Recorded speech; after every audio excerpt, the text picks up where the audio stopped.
One day, while resting at home, he heard robbers breaking in. Before he could even react, he was tightly rolled up in a bamboo mat and thrown into a river surrounded by nothing but darkness. Overwhelmed with confusion, he had no idea what was happening. However, after some time, he got a chance to look around him. He was completely shocked to find himself in a strange, unfamiliar place. But his troubles didn't end there. When he saw his reflection in the water, he was horrified. He wasn't human, but a bizarre egg instead. He even thought it might be some kind of costume and started to panic, wondering what the hell was happening to him. Suddenly, a status screen appeared before his eyes. He saw that he was now a creature called a dragon egg. Then, a voice calling itself the voice of God rang out. It informed him that he was now an F-rank monster. This only made him more curious about the place he had ended up in. As he continued to ask questions, the voice simply repeated that it could not provide any more details. However, the voice did tell him that he was now the offspring of a dragon in its early stages of development. While that might sound amazing, many dragon eggs never reach adulthood because their insides are a delicacy, attracting countless adventurers. That's why if his eggshell were to be broken, he would die instantly. This made the man even more terrified and frustrated than before. As if things weren't bad enough, a dark war monster suddenly appeared out of nowhere. Knowing he was as fragile as an egg, because he literally was an egg, he started running for his life. But he quickly realized that running wasn't the best option for an egg like him. So he decided to roll instead. In the process, he acquired a new skill called fall resistance. Just when he thought he might finally escape, he hit a dead end. Instead of giving up, he immediately came up with a plan. Thanks to having developed a bit of resistance to falling, he decided to use his body to roll into the worm monster, pushing it into the abyss and crushing it to death. Luckily, he fell down with the worm, but wasn't badly hurt because the monster's body cushioned his fall. This also earned him 12 experience points, and as a result, his level shot up from level 1 to level 5. The system's voice announced that he had reached the maximum level, and now he had to choose between two forms of evolution. He could choose one of two species, little dragon or baby dragon. The little dragon is a D+ rank small dragon, feared by adventurers for its fire breath. Meanwhile, the baby dragon is a D- rank dragon, famous for its tender meat, which is delicious when cooked in a sauce, making it hunted by adventurers more often than the little dragon. However, the baby dragon has the potential to grow stronger than any other species. With these choices, anyone would think he'd choose the little dragon, right? But that's not what happened. The voice kept reminding him to become stronger, as it had high expectations for him. Although he was still confused about what the voice really meant, he ultimately chose the baby dragon, hoping that he would become much stronger in the future. Immediately after his eggshell cracked open, revealing his baby dragon form, he was overjoyed to realize he had arms and legs again. Now that he somewhat understood the situation and knew that the voice wanted him to become stronger,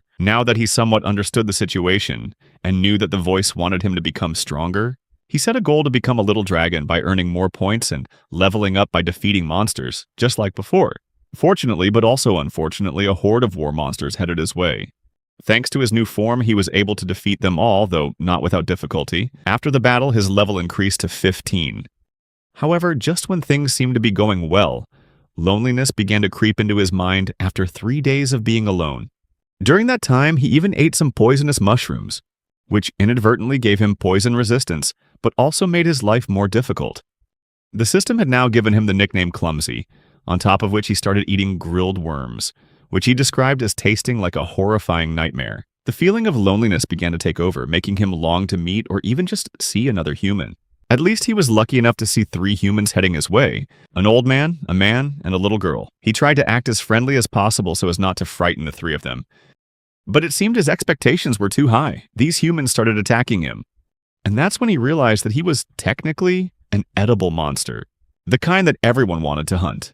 The 3 were Grunz, Dawes Dogermart, and Miria Miriania, all of them skilled hunters with impressive stats. So it was quite easy for Grunz and Dawes to land hits on the dragon with their attacks. However, before the dragon could be killed by their hands, Miria stepped in, stopping Grunz and Dawes from continuing their assault. This act left the dragon utterly shocked, but he wasn't the only one surprised. Grunz and Dawes were stunned as well. The 2 of them began to argue fiercely, while Miria paid no attention to the argument, instead focusing on healing the dragon's wounds with her recovery magic. The dragon's bruises and pain gradually faded, but he was still paralyzed, unable to walk or even stand up. Miria's gesture truly touched the dragon's heart. It was the first time he had ever met someone who genuinely cared for him and wanted to look after him. Because of this, the dragon began to wish he could stay by Miria's side. Just then, a loud roar echoed through the forest, followed by piercing screams. The screams and growls were coming from the direction Grans and Dawes had just gone. On instinct, Miria immediately stood up, ready to fight the monster that awaited her. The dragon, knowing Miria couldn't defeat the creature alone, also tried to get up to help her, but his body was still paralyzed from the earlier attacks. In the end, Miria had to go face the monster by herself. A moment later, the dragon recovered from his paralysis and rushed to the area. When he arrived, he was shocked to see a giant monster called a little rock dragon with stats 3 times his own. Realizing he couldn't possibly defeat this monster alone, the dragon almost wanted to give up, even before the fight began. It was like a human trying to fight an elephant with their bare hands. Fortunately for him, however, the monster paid him no mind and just walked past. However, when the dragon saw Miria lying on the ground, pale and in pain, he charged forward to stop the monster from harming her. Even though his whole body trembled just from meeting the monster's gaze, the dragon kept attacking in the hopes of saving Miria, mustering all his strength to find a way to defeat the giant beast. As he looked around for an opening, he realized that the old man Grans had been killed by a terrible blow from the monster. Meanwhile, Dawes was trapped under a tree, bleeding heavily and close to death.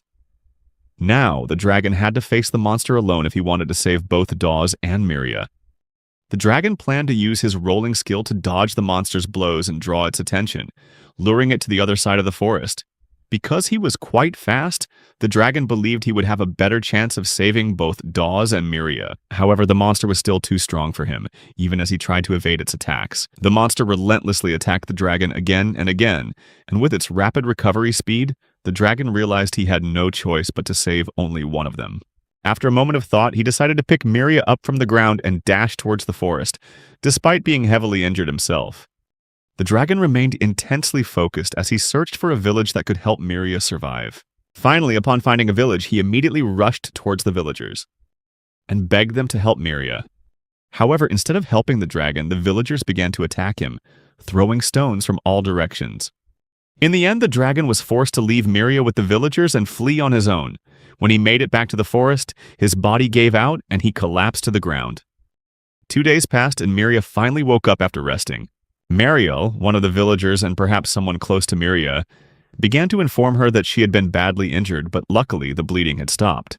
Mariel also told her that both Dawes and Grans were dead. Fortunately, Miria had escaped that horrific fate. Hearing this news, Miria began to question herself. Mariel gently brushed Miria's hair, expressing her joy that Miria had returned safely.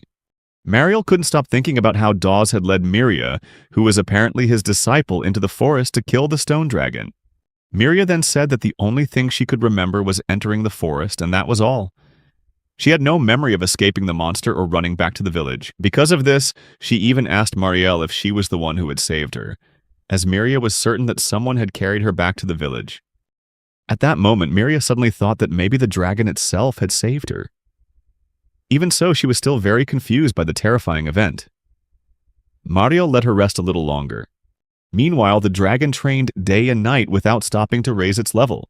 It had figured out a strategy to eliminate as many Shadow War monsters as possible. Whenever it caught a worm, it would force the worm to use its skill and summon its comrades.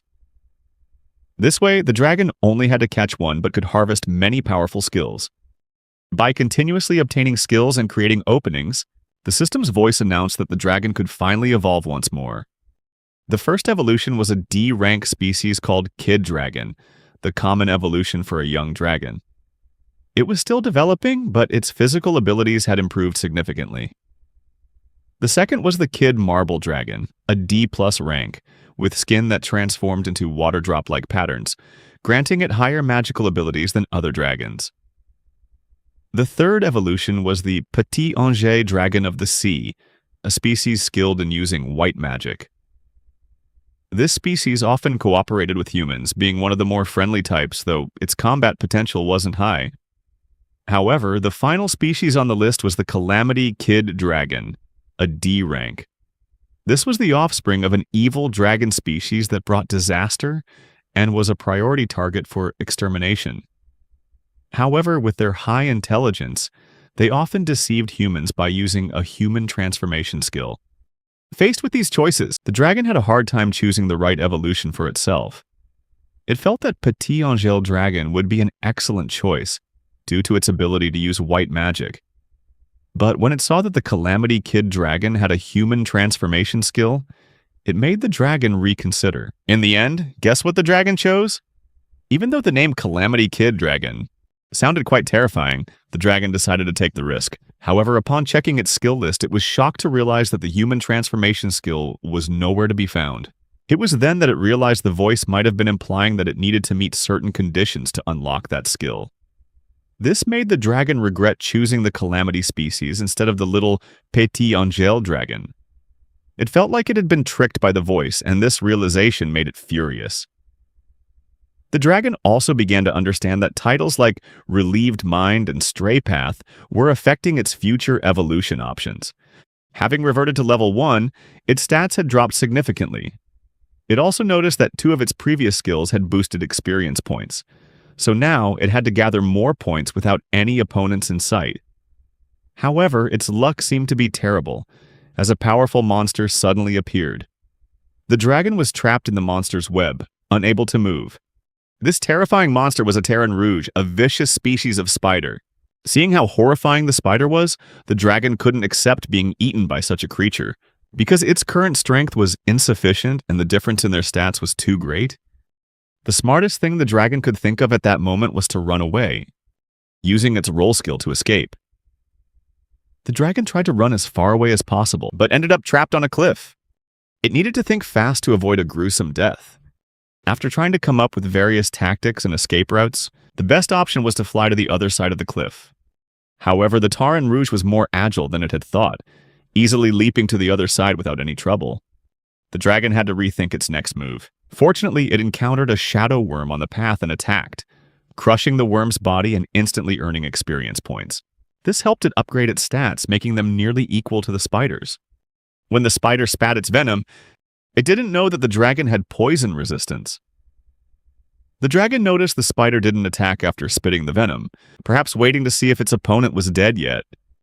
The dragon immediately thought of a trick to defeat the spider instantly, and luckily its tactic was a success. It earned 104 experience points and a host of new skills, while leveling up 14 times. A day later, the dragon woke up in a cave. Finding it to be an ideal place to take shelter, it planned to renovate the cave in a way that would make a human think it was also a civilized creature. First, it wanted to find a bed to sleep on, but knowing there were no beds in the forest, it decided to use a bear skin as a mattress. As he left his cave to start the day, he came across a strange, slimy-looking creature. Even using his observation skill, the dragon couldn't identify the creature as if it were some kind of virus trap in a game. However, he decided not to worry about it and just went on with his day instead of overthinking it.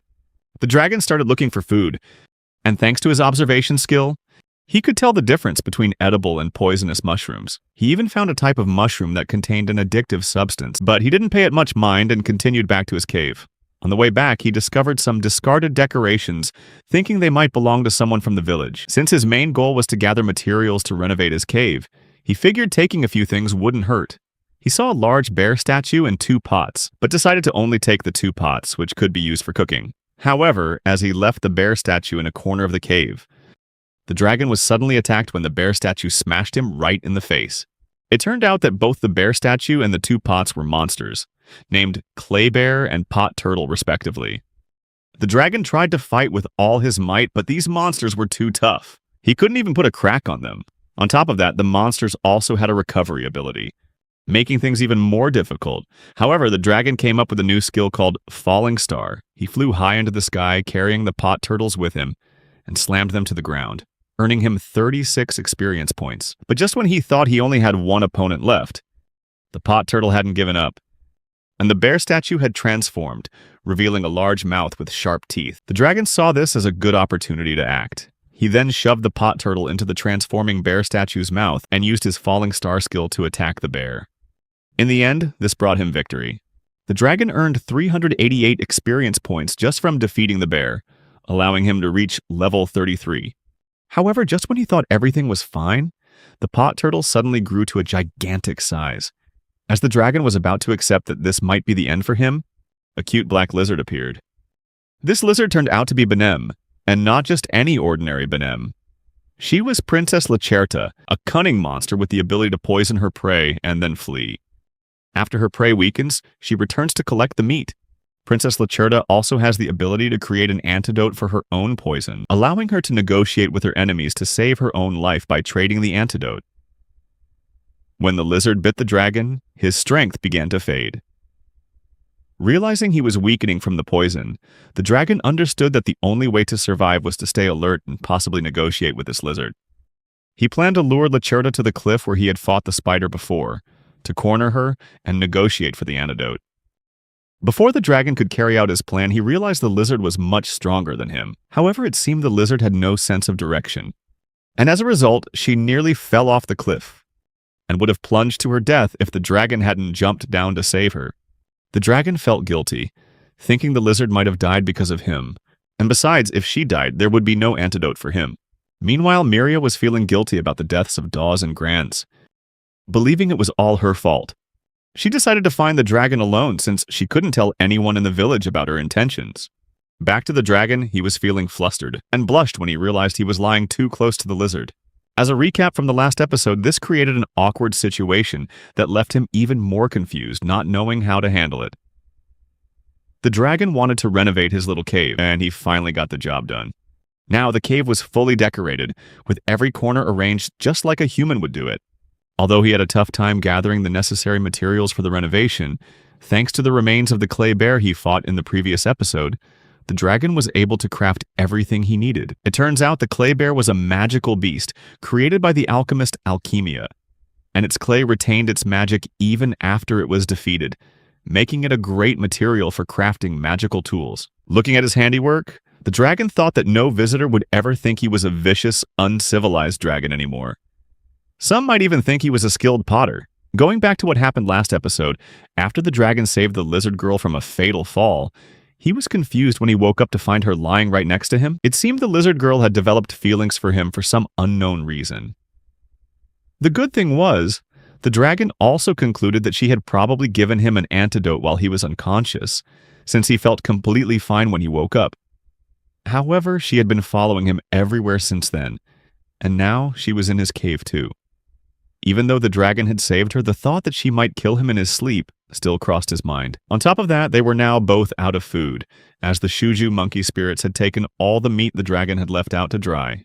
Now that the cave renovation was complete, it was time for them to go find some food. With the two of them hunting together, finding food was much easier than before. The dragon also praised the lizard girl for her intelligence and skill. Even though they couldn't communicate with words, she still understood and followed his instructions. After a long day of hunting, they had a large amount of meat to eat. The dragon's cooking skills had also improved more than ever. However, no matter how hard he tried, the dragon still felt flustered whenever the lizard girl got close, in her sleep. The next day, the lizard girl asked the dragon to go with her to see something. The dragon thought it might be some delicious food, but it turned out to be a poisonous mushroom with a foul smell. Since the lizard girl liked poisonous foods, she was drawn to the mushroom's horrid scent, which reeked like dead meat. Although the dragon wanted to let her have it, he couldn't stand the smell and headed back to the cave. The dragon just couldn't bear the thought of smelling rotten meat all day. While the two were having a light argument about it, the lizard girl was suddenly shocked by something. When the curious dragon turned his head, he too was stunned to see a two-headed monster charging straight at them. This D+ rank monster was called a twin head, and the name says it all. The dragon thought that if he were facing this monster alone, he would have run away long ago. However, since he was with the lizard girl, they needed to make sure that ugly beast was destroyed right then and there.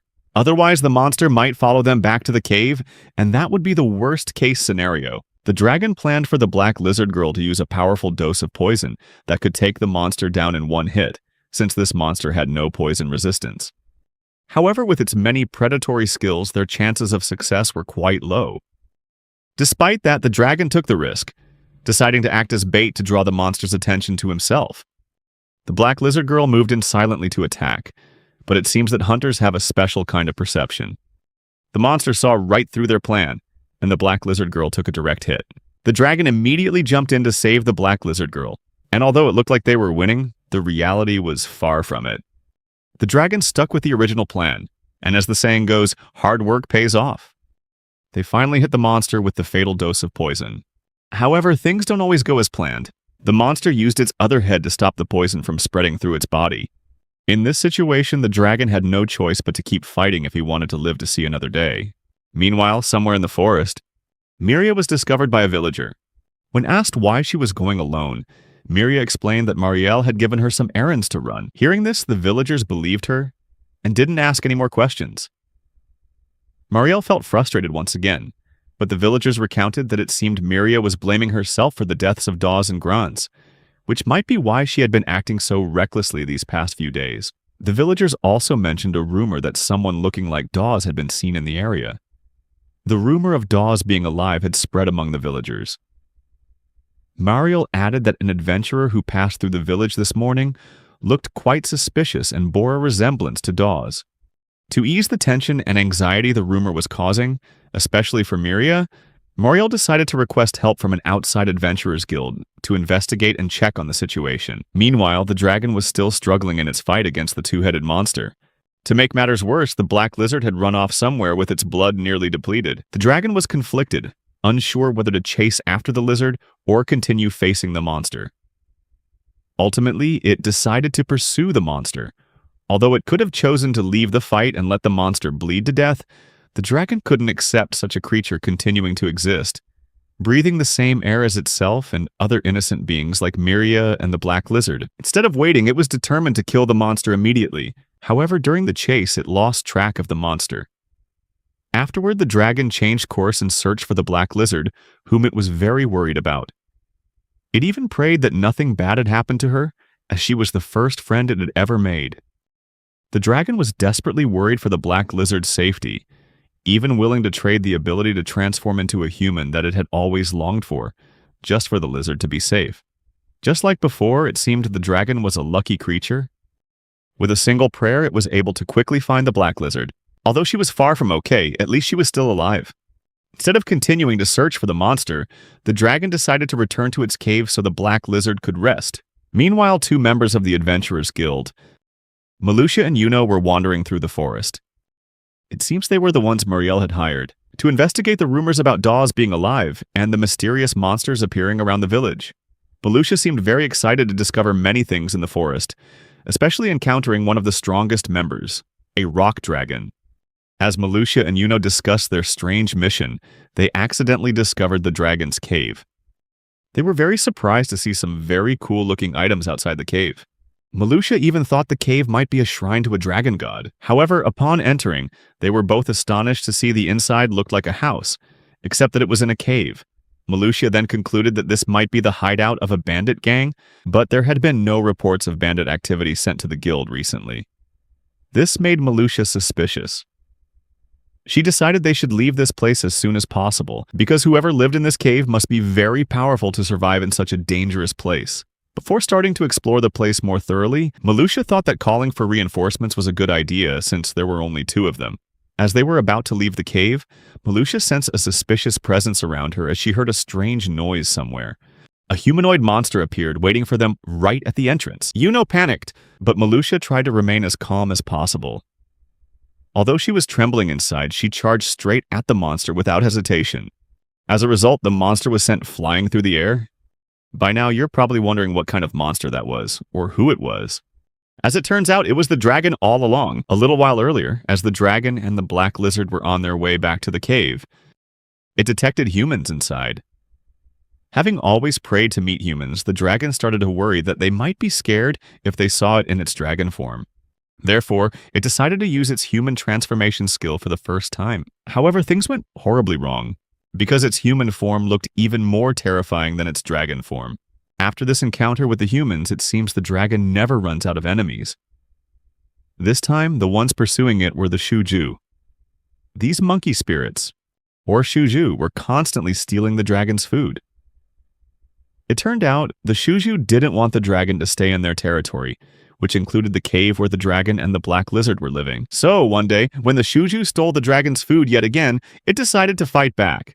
This time, the dragon asked the black lizard to coat their dried meat with poison, so that when any of the monkey spirits stole it, they could get their revenge. As the situation between the dragon, Shouju group became tense, their leader, known as the Greater Shouju, appeared. The great leader had taken the black lizard hostage, while the dragon took his lackeys hostage in return. As negotiations grew tense, the dragon proposed a deal to Big Boss. In exchange for freedom for the black lizard and itself, it would provide an antidote to save the lives of the Shouju lackeys. However, it seemed Big Boss was determined to kill the dragon at all costs, so the dragon had to find another way to get Big Boss to agree to negotiate. Using its observation skills, the dragon discovered that the Shouju species highly favored one-on-one duels to determine who was the strongest. From this information, the dragon came up with an idea to provoke Big Boss into agreeing. It asked Big Boss if he wanted to settle things with a one-on-one duel, on the condition that the winner would get what they wanted. Although Big Boss was initially unwilling to agree to this proposal, he finally agreed when the dragon started trampling on his pride. However, before the fight began, Big Boss used a large amount of MP to create a massive barrier wall, ensuring no one could escape the duel. When the match began, the dragon moved around the battlefield using its rolling skill, which irritated Big Boss, because he felt the dragon wasn't taking their sacred duel seriously.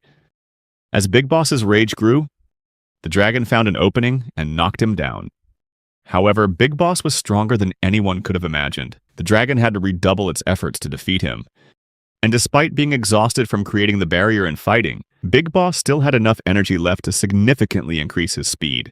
In the end, Big Boss became much faster. Even so, the dragon also used all of its superior strength to ensure it would be the one to have the last laugh. Just when they thought a winner had been decided, both of them collapsed from exhaustion, resulting in a draw. Everyone present at the duel wondered who the victor was.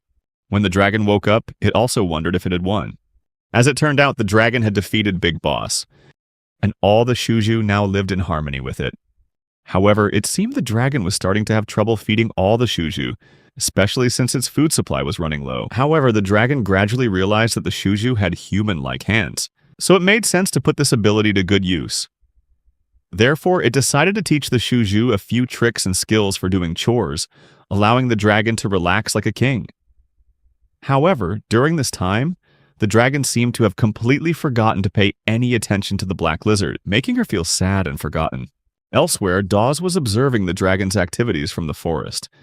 He seemed to praise the dragon's efforts and progress in training the Shouju. It seems the rumors about Dawes were true, but this time he was emitting an evil aura around himself. Afterward, Dawes confessed that he planned to destroy his own village, but the context and reasons behind this action were not yet explained. Meanwhile, in Mariel's village, she was having trouble finding Miria, so she asked one of the villagers to help look for her. Although she wanted to join the search herself, the villagers reminded her that a village chief like her was forbidden from doing so. Back at the dragon's cave, upon realizing it had been neglecting the black lizard, it started searching for her in the surrounding area. The dragon thought that perhaps the lizard was sulking because of what had happened earlier. Fortunately, it found her safe and sound. However, as the two were about to head back to the cave to check on things, the black lizard sensed something suspicious lurking in the forest. Just as she suspected, a pack of Mahar wolves had surrounded them. With their combined strength and abilities, the two of them teamed up to fight the wolf pack. The dragon used its superior strength to attack, while the black lizard used its venomous bite to take them down. However, as time went on, the dragon realized that the number of Mahar wolves was increasing at a suspicious rate. When the dragon tried to use its observation skill to check on the situation, it couldn't see the wolf pack's stats. This made it suspect that someone was controlling the pack, preventing it from gathering information like before. In the midst of the chaos, the dragon heard a loud scream that immediately caught its attention. It turned out to be Miria, who was also in the forest. Miria was also being chased by the Mahar wolf pack, and she was trying to lead them away from the village to keep the villagers safe. Although the village had a protection stone, a glowing crystal that repelled monsters, Miria was determined to do whatever it took to protect the innocent people.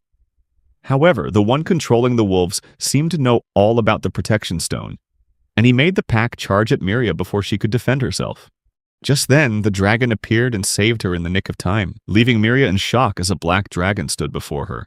The dragon left the black lizard with Shuju's group and rushed to save Miria. When the one controlling the Mahar wolves saw the dragon, he immediately retreated. Afterward, Miria and the dragon began to communicate, gradually starting to understand each other's language. Miria expressed her gratitude to the dragon for saving her, and also shared that the main reason she was in the forest was to find the missing people, including Dawes. During their conversation, Miria named the dragon Irushia. At first, it didn't like the name. However, the dragon later accepted it and officially had a name. Their conversation was cut short when they both heard footsteps approaching. They were surprised to see Dawes riding a Mahar wolf, accompanied by a small rock dragon, heading toward them with the intent to destroy the village. Miria couldn't believe that Dawes would commit such horrific acts against the place he once called home. Irushia couldn't understand it either. Why Dawes would carry out such a brutal revenge just because he wasn't rescued in time. Realizing the situation was too dangerous and that he couldn't face Dawes in the forest, Irushia quickly took Miria back to the village to ensure her safety. However, it seemed Irushia wasn't moving fast enough. Fortunately, the black lizard appeared just in time and helped Irushia get Miria to safety. While Irushia was on his rescue mission, the black lizard had to face the enemy alone, trying to hold them off to buy time for Irushia and Miria to escape. As he ran, Irushia whispered an apology to the black lizard for leaving her alone in such a difficult and intense battle.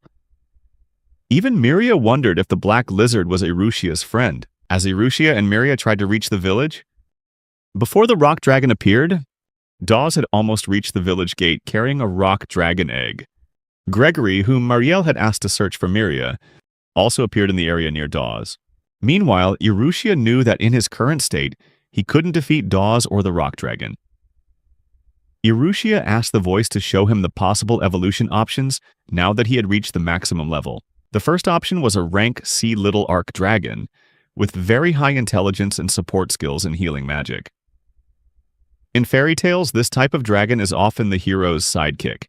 However, knowing that support abilities couldn't have high stats, Irushia rejected this option. The second option was a rank C artificial dragon with 6 arms, which despite having low stats, could wield multiple tools and weapons at once. However, since there were no weapons around, Irushia rejected this one too. The third option was a dark draconian inferior with an unknown rank. This was a lower-class humanoid dragon with dark scales, classified not as a monster but as a sub-race. Since it wasn't good at fighting, Irushia also rejected this option. Then, he was presented with 2 more options.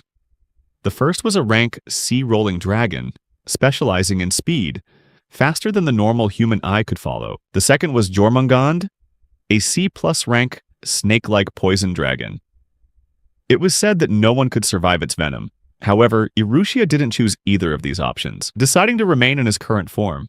Meanwhile, Miria couldn't believe that Dawes could do such things to the village, especially since he used to be so loved by everyone, particularly the children. However, it seemed that love was one-sided as Dawes felt nothing of the sort for them. Meanwhile, back in the village, Gregory asked some children playing near the forest if they had seen Miria. One of them accidentally revealed that they had seen her and that she had gone into the woods. Just a few seconds later, Dawes appeared in the village riding his Mahar wolf. The children who had once loved and respected Dawes ran towards him, unaware that he was no longer the man they once knew. Even Gregory was shocked by the sight. As the children approached Dawes asking if they could ride his wolf, Dawes suddenly swung his sword and cut them down. Gregory reacted quickly, ordering the other children to run for their lives. Irushia and Miria also arrived, having taken the shortest route to the village. By the time they arrived, Dawes was gone, but Gregory was still fighting the Mahar wolf. Although the wolf's stats were higher than Gregory's, he was still able to kill it, which left Irushia amazed at his strength. Instinctively, Miria and Irushia rushed towards Gregory, ready to provide support if needed. Gregory was stunned to see Miria with a dragon, but before things could get tense, Miria quickly explained that Irushia was their ally.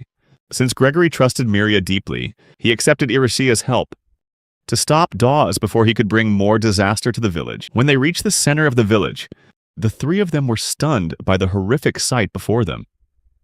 Blood was everywhere, and the bodies of the elderly and children were scattered across the ground. Even Gregory couldn't understand what Dawes was thinking, and he knew it wouldn't stop unless they used force to stop him. What was worse, Dawes was holding the stone dragon's egg, which meant the dragon would soon arrive to retrieve it, making the situation even worse. Dawes was threatening the villagers one by one, while Gregory and Irushia did their best to save as many people as they could. The villagers were shocked to see Gregory with a dragon, with some even saying they shouldn't go near Irushia under any circumstances. As the village was slowly being evacuated, Irushia and Gregory saw this as a good opportunity to approach Dawes and stop him once and for all. While trying to stop Dawes from causing more damage to the village, Irushia also made sure the villagers could evacuate safely without getting hurt. Irushia decided to use his appraisal skill on Dawes to see if he had any special skills.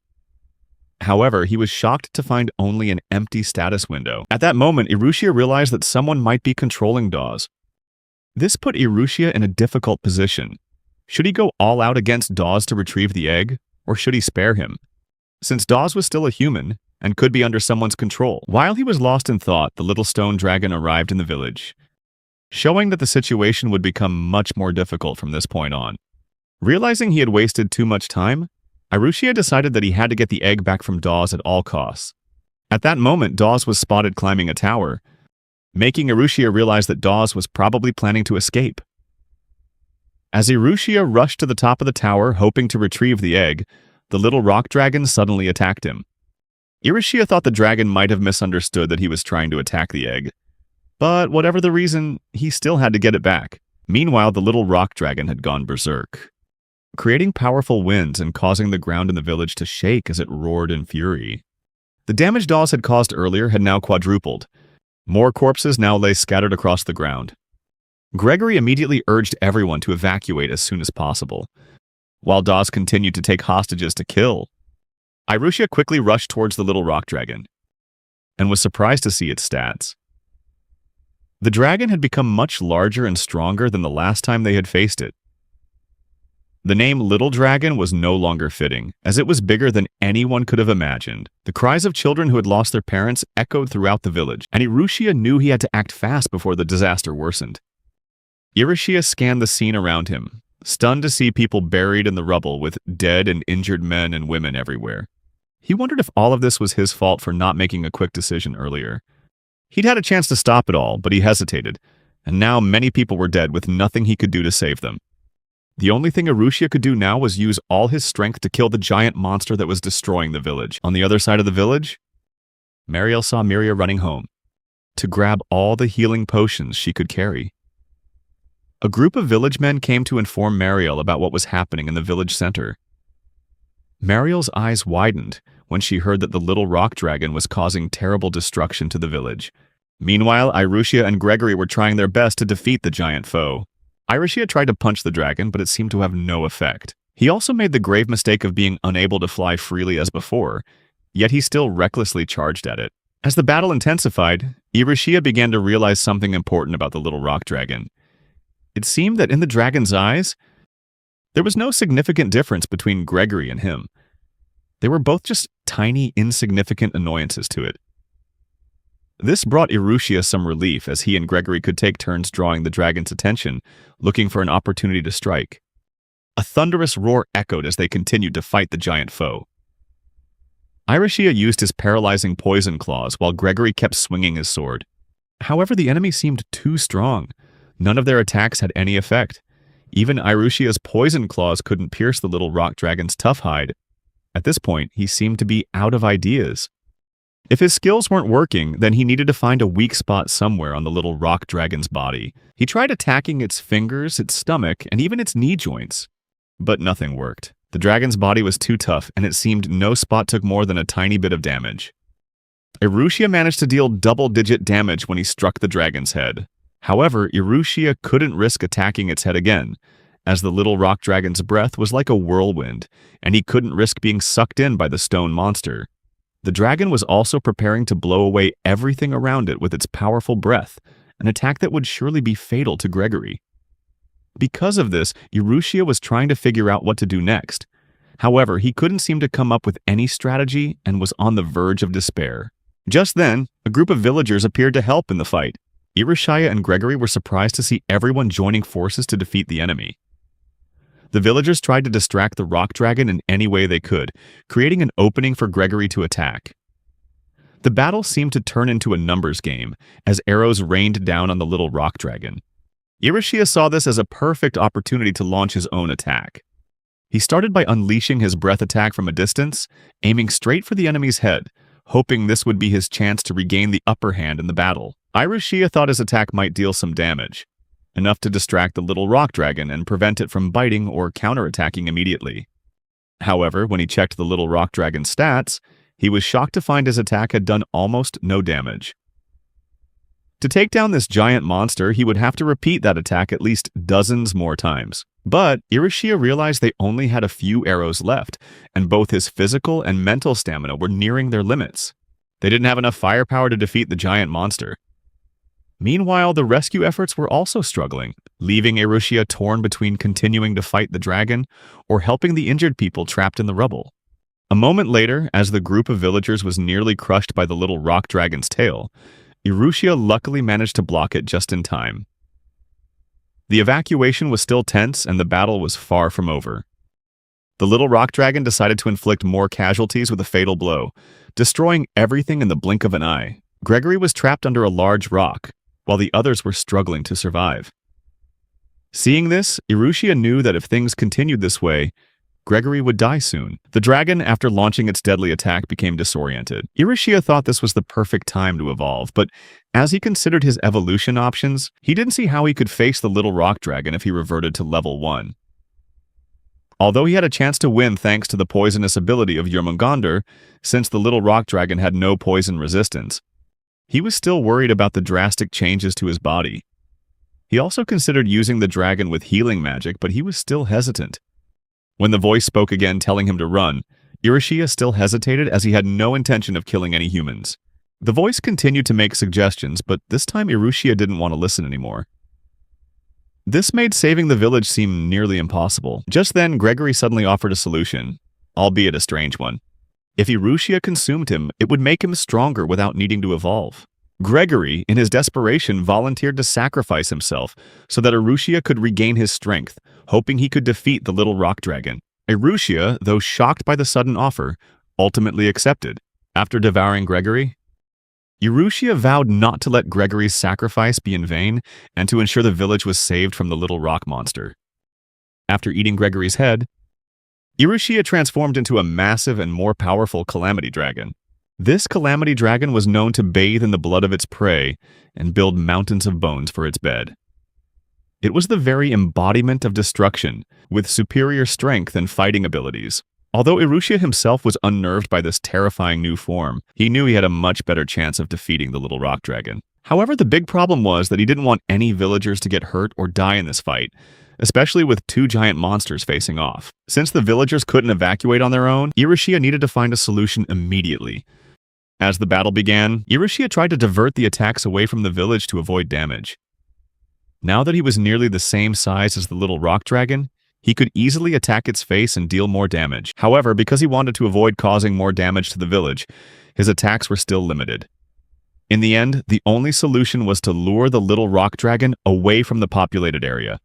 Irushia forcefully pushed the little rock dragon into the forest, buying time for the villagers to escape. When Miria and Mariel arrived on the scene, a villager recounted that Gregory had been with Irushia, but was then beheaded, leaving Miria stunned. Miria couldn't believe that Irushia would do that to Gregory until she saw Gregory's headless body. It was as if Miria's entire world had been turned upside down. While Mariel was tending to the wounded, Miria was still worried about where Irushia was. After Mariel used her recovery magic to heal the injured, she ordered the village men to quickly tend to them and evacuate immediately. Mariel praised Miria for thinking to bring recovery medicine, but then she realized Miria was gone. A villager reported that Miria had probably gone into the forest after Irushia. Hearing this, Mariel was extremely worried. She tasked the remaining villagers with continuing the evacuation and then rushed into the forest, hoping to find Miria in time. Meanwhile, Miria was running into the forest to find Irushia, who was still fighting the little rock dragon. Irushia was still struggling in his fight, with his current health at only 31 out of 176 HP, while his opponent, the little rock dragon, still had 240 out of 262 HP. But since there were no villagers around anymore, Irushia decided to go all out. He charged at the little rock dragon and relentlessly pummeled its face. However, Irushia immediately regretted it, because the rock dragon's face was literally as hard as a rock. There was a moment he thought about pulling back and dragging out the fight, but in the end, he decided he had to press his advantage as much as possible. Instead of giving up, he continued his fierce counterattack. Finally, Irushia realized his initial theory was wrong. The little rock dragon's weak spot wasn't its face, but its neck. This discovery immediately gave Irushia the upper hand in the battle. With a few powerful blows to the right spot, he successfully defeated the monster. As a result, he earned 384 experience points and reached level 19. Despite his victory, Irushia felt a pang of regret thinking about Gregory. He couldn't believe that one of the few people he truly trusted was now gone, all for the sake of saving the village. Meanwhile, Miria finally reached the place where Irushia was standing. She was shocked to see that Irushia had transformed into a new form, completely different from before. Miria slowly realized that Irushia must have evolved again to defeat the little rock dragon. However, she couldn't forget about Gregory. When she mentioned his name, they both fell silent. Irushia didn't know how to explain because no matter how you looked at it, the truth was that he had killed Gregory. Just then, Mariel appeared and attacked Irushia. When Miria explained that Irushia was the very dragon she had mentioned, Mariel couldn't believe that. The little dragon from before had now become a giant killing machine. Even though Miria tried to explain, Mariel held on to the belief that calamity dragons like Irushia were cursed and should be avoided due to their violent nature. However, Miria, with her determination, was ready to do anything to protect Irushia at all costs. Seeing the situation, Irushia made the decision to leave Miria. He knew this was the only way to ensure she wouldn't be dragged into danger by his new and violent power. Miria couldn't find Irushia in the forest. He decided to act as if he were in a rage to completely push her away. After putting on a reckless display, Irushia soared into the sky, leaving Miria in doubt, wondering if he had completely changed. Meanwhile, deep in the forest, a man with a third eye appeared delighted and amazed to see that Irushia had defeated the little rock dragon. He thought that now was the perfect time to visit the village himself. As Irushia left the village, he stumbled upon a wildflower called Irushia, on the same cliff where he had fought the poison spider in the previous episode. The Irushia is a beautiful flower with red colors on a white background, highly prized as a gift. It's said that this flower only blooms where monsters live, which makes it even more valuable. In the language of flowers, Irushia symbolizes bravery, heroism, or courage. As Irushia pondered this meaning, he remembered Gregory's words and realized the name might actually suit him. This made him feel that to many people he might just be a mere monster.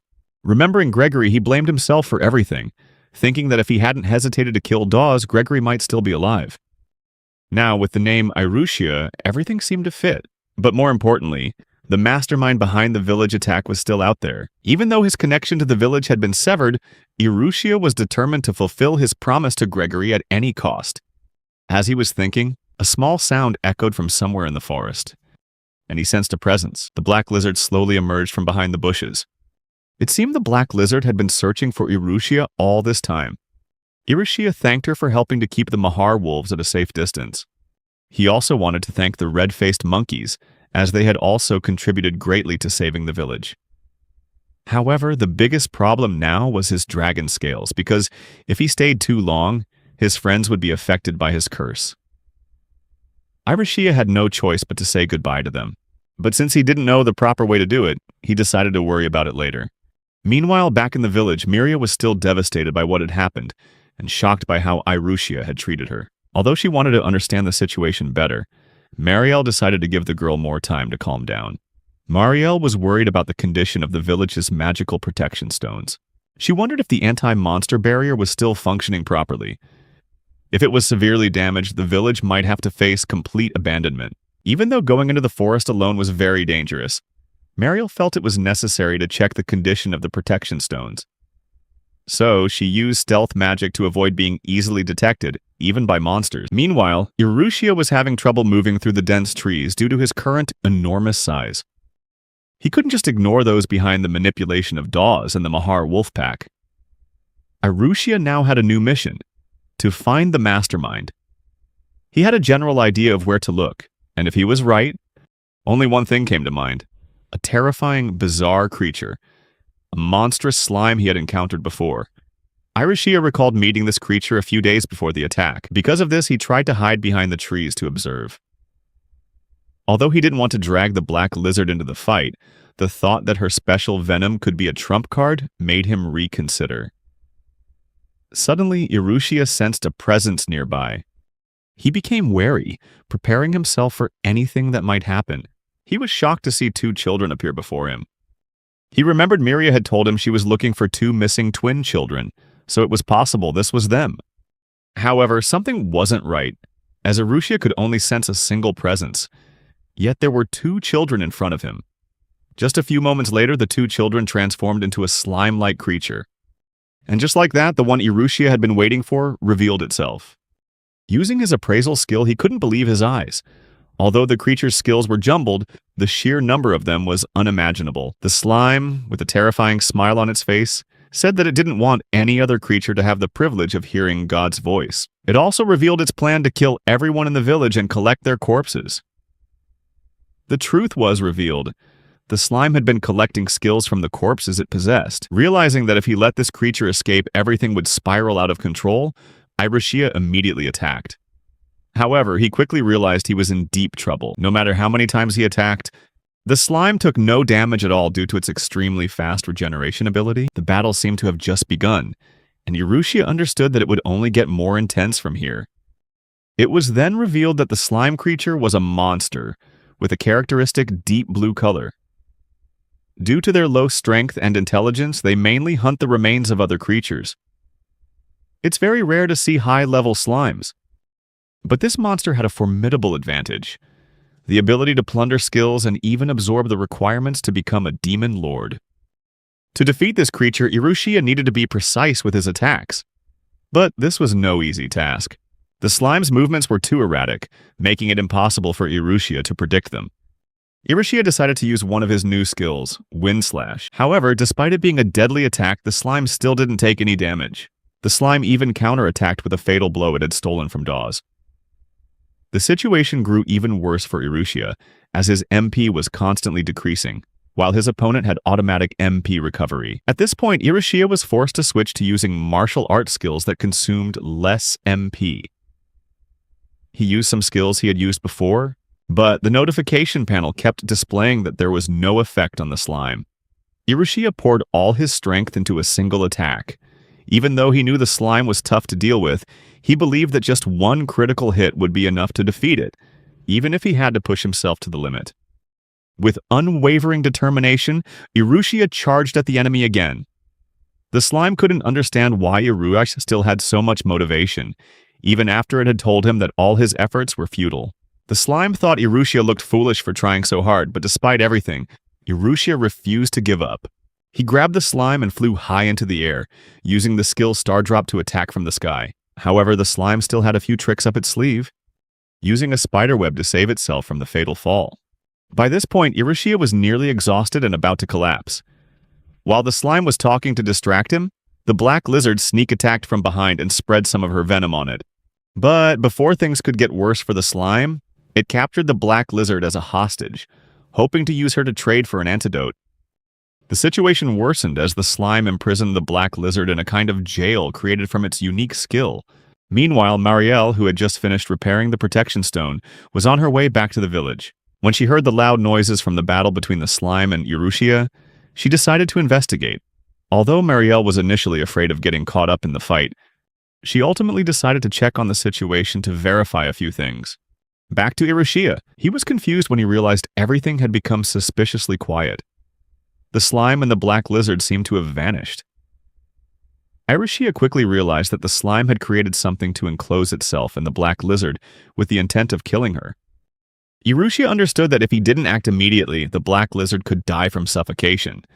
As he rushed to save her, the Mahar wolf pack continued to attack. But with all his strength, he took them down. He slammed his fist into the rock the slime had created, hoping to free the black lizard, but the punch broke his bones because the rock was too hard. Irushia realized that this rock was one of the slime's skills, which boosted its defense but made it impossible for the trapped person to move. This was terrible, as the black lizard could die from suffocation at any moment. Irushia tried to calm himself, though his patience was wearing thin. He considered using his Star Drop skill to destroy everything, but realized it would also harm the black lizard, so he held back. However, he noticed that the slime's regeneration speed had slowed down, which gave him a chance to deal with it the same way he had taken down the little rock dragon. Irushia continued to punch the hard barrier. And finally, he succeeded in saving the black lizard from danger. After rescuing the black lizard, Irushia intended to take her to safety, but the slime wasn't ready to give up yet. It seemed the toxins in the slime's body had been neutralized. As it turned out, the slime had detoxified itself by stealing the black lizard's skill. Irushia realized his earlier theory, that the slime could only steal skills from dead bodies, was wrong. It could steal skills from living creatures. Now that the slime was stronger than before, Irushia was struggling in the fight, but he still hadn't given up.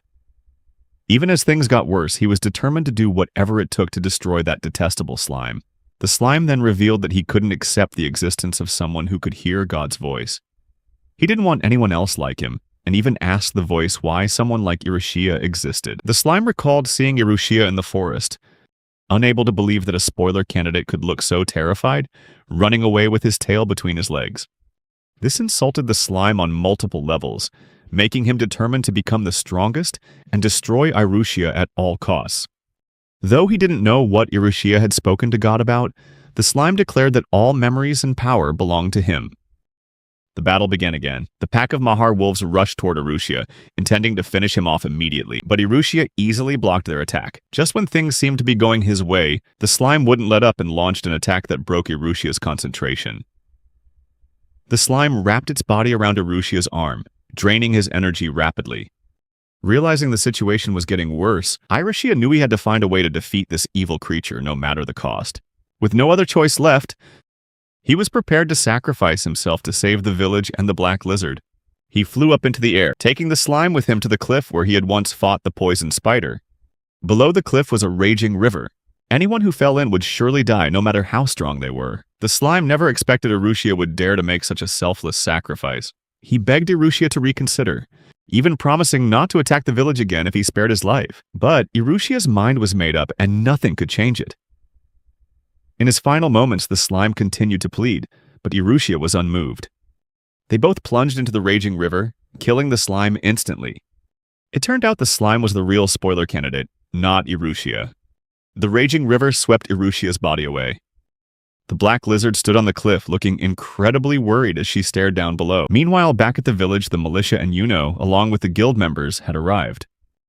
They were all shocked to witness the horrific devastation of the village. Model. Elsewhere, Miria was still haunted by how Irushia had acted. She knew full well that it was all just an act, but she was still shaken. Malusia approached Miria to ask what had happened, and Miria replied that it was all Irushia's doing. When Marielle appeared, she asked everyone to come to her mansion for a meeting, adding that she wanted to speak with Miria privately.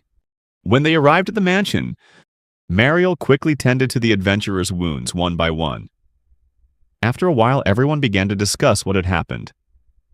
The adventurers couldn't believe that a battle between a few B-rank monsters had taken place right in the village. But looking at the extent of the destruction, the truth was hard to deny. Malusia frankly apologized for not being able to help during the incident, as she never thought something like that could happen. She said that if they had been there, they might have been able to minimize the damage. Marielle reassured everyone that it was all right, since Malusia's group was hired to investigate the missing people, not to protect the village. When the conversation turned to Irushia, a guild member suggested reporting the incident to the guild to request a monster subjugation team. However, Miria immediately asked them to hold off, fearing that something terrible might happen to Irushia otherwise. Miria explained that Irushia was the main reason the village only suffered 6 casualties, despite the immense destruction. It was all thanks to Irushia's help in protecting the village. Hearing this, Malusia became extremely interested and decided to postpone the report to learn more about Irushia, as she herself was very interested in studying creatures, especially the possibility that a vicious dragon could become friendly. She also emphasized that just like humans, monsters are diverse and have different potential for growth. Malusia then suggested selling the corpse and scales of the lesser rock dragon so the village would have more money for necessary repairs. Taking this opportunity, Marielle asked Malusia for a favor: to take Miria somewhere safe, away from the village, as she feared Miria would run into the forest again to find Irushia. As for Miria, she was heartbroken because she never got to thank Irushia. Meanwhile, you're probably wondering where Irushia is. As it turns out, he had been swept away by the current and ended up in a strange sea of sand. Now, Irushia wondered why he had ended up in such a strange desert. All he remembered was sinking to the bottom of the river, but somehow he had appeared in this unfamiliar place. When he checked his stats, he saw that he had successfully defeated the slime and gained new experience points. Now all he needed to do was find his way back to the forest. However, when he looked around, there was only a vast field of sand. It seemed he was alone once again. Given the current situation, Irishia decided to keep himself busy by finding something to do and use the remaining dragon scales he had. Irishia was still a cursed dragon, and when he returned to the forest, so his goal now was to continue evolving by earning more experience points. However, when he looked around, all he saw was endless sand, and in the distance was a cute-looking rabbit. Upon checking the rabbit's stats, Irishia realized that it wouldn't give him many experience points. And since it was too cute, he decided not to kill it. Suddenly, a scorpion leaped out of the sand, to Irushia's surprise as he realized that the cute creature was actually quite ruthless. After finishing one scorpion, the rabbit didn't stop. Irishia decided to help, slamming the sand to reveal a sea of scorpions for the rabbit to feast on. As Irishia continued to search for his own food, he realized that the rabbit had grown attached to him and was now following him everywhere. Just then, a sand monster called a Narpanther appeared. At first, it looked small from a distance, but as it got closer, Irishia was shocked to see how enormous it was. Fortunately, they escaped that dangerous encounter. Elsewhere in the desert, in Sand City, a man known to all as the Great Hero was walking through the city of Harina, and that hero was none other than Irishia. Now, it's only a matter of time before we learn more about this great hero.